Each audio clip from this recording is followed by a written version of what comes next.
Hello guys, welcome back to my YouTube channel only one solution. तो guys, आज हम लेकर आए हैं आपके लिए टैक्सोनॉमी ऑफ एंजियोस्पर्म्स, जो सिर्फ आपके एग्ज़ाम के लिए ही नहीं बल्कि किसी भी कॉम्पिटिटिव एग्ज़ाम के लिए मोस्ट इंपॉर्टेंट है। गाइस, टैक्सोनॉमी से हमेशा क्वेश्चन पूछे जाते हैं, तो क्लास 12th एंड बीएससी दोनों इस वीडियो को देख सकते हैं, क्योंकि हम आपको इस वीडियो में टैक्सोनॉमी ऑफ एंजियोस्पर्म का इंट्रोडक्शन देने वाले हैं।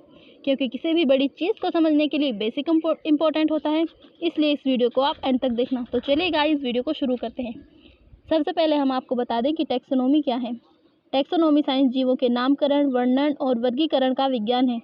इसमें दुनिया के सभी पौधे, जानवर और सूक्ष्म जीव शामिल हैं। गाइस, टैक्सोनॉमी दो शब्दों से मिलकर बना है, टैक्सो प्लस नोमी, जिसमें टैक्सो का मतलब होता है ग्रुप और नोमी का मतलब होता है डिस्ट्रीब्यूशन।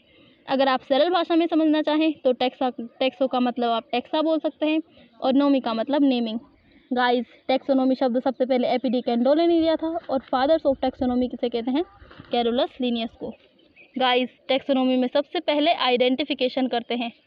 जैसे अगर मैं आपको कोई इमेज दिखाऊं तो आप उसमें देखोगे कि ये एक फ्लावर का प्लांट है, इसकी लीफ कैसी है और इसका कलर कैसा है, ये सब आइडेंटिफिकेशन में आता है। और उसके बाद आप करते हैं क्लासिफिकेशन कि ये फ्लावर किस फैमिली का है, इसका किंगडम क्या है, इसका ऑर्डर क्या है, ये सब क्लासिफिकेशन में आता है। और उसके बाद आप करोगे नोमेनक्लेचर। गाइस, किसी भी वस्तु, गुण, प्रक्रिया, परिघटना को समझने या समझाने के लिए समुचित नाम देना आवश्यक है, इसे ही नामकरण कहते हैं।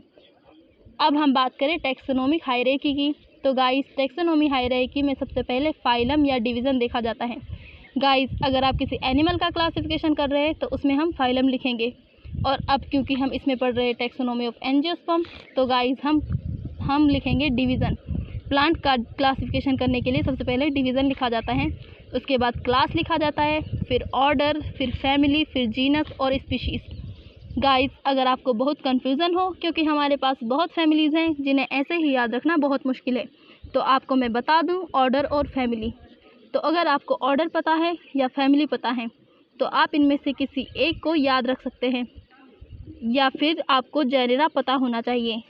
जेनेरा में अगर आप एल्स लगा देते हैं तो ये ऑर्डर हो जाता है, और अगर जेनेरा में आप सी लगा देते हैं तो ये फैमिली हो जाती है।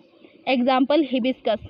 गाइस, हिबिस्कस का ऑर्डर जो है वो मालवेल्स है, और अगर आप मालवेल्स में एल्स हटाकर सी लगा देते हैं तो ये फैमिली हो जाता है, जैसे कि मालवेसी हो जाता है।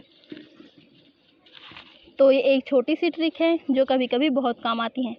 गाइस, हमारे पास टैक्सोनॉमी में बहुत फैमिलीज़ हैं, जिनमें से एक दो फैमिलीज़ एग्ज़ाम में पूछ दी जाती हैं, तो हम आपको स्टेप बाय स्टेप फैमिली के क्लासीफाई को करना सिखाएंगे। गाइस, सबसे पहला स्टेप है सिस्टमेटिक क्लासिफिकेशन, दूसरा है हैबिट एंड हैबिटेट, तीसरा है वेजिटेटिव कैरेक्टर्स, चौथा लिखते हैं इनफ्लोरोसेंस, और उसके बाद लिखते हैं हम फ्लोरल कैरेक्टर, और छठवां हम लिखेंगे फ्रूट एंड पॉलिनेशन, और उसके बाद हम लिखते हैं पॉइंट ऑफ आइडेंटिफिकेशन। फिर हम लिखेंगे मेजर जेनेरा क्या है, फिर लिखेंगे इकोनॉमिक इम्पोर्टेंस, उसके बाद हम लिखेंगे फ्लोरल फार्मूला, और उसके बाद हम करेंगे floral diagram. Guys, floral formula और फ्लोरल डायग्राम किसी भी फैमिली में मोस्ट इंपॉर्टेंट होता है। तो गाइस, आज की इस वीडियो में आपने टैक्सोनॉमी ऑफ एंजियोस्पर्म का इंट्रोडक्शन देखा। अगर आपको हमारी वीडियो समझ में आ रही है तो आप हमसे अपने डाउट्स शेयर कर सकते हैं। हमारा चैनल सब्सक्राइब करें और बेल आइकन ज़रूर प्रेस करना। तो गाइस, मिलते हैं हमारी नेक्स्ट वीडियो में। Thanks for watching.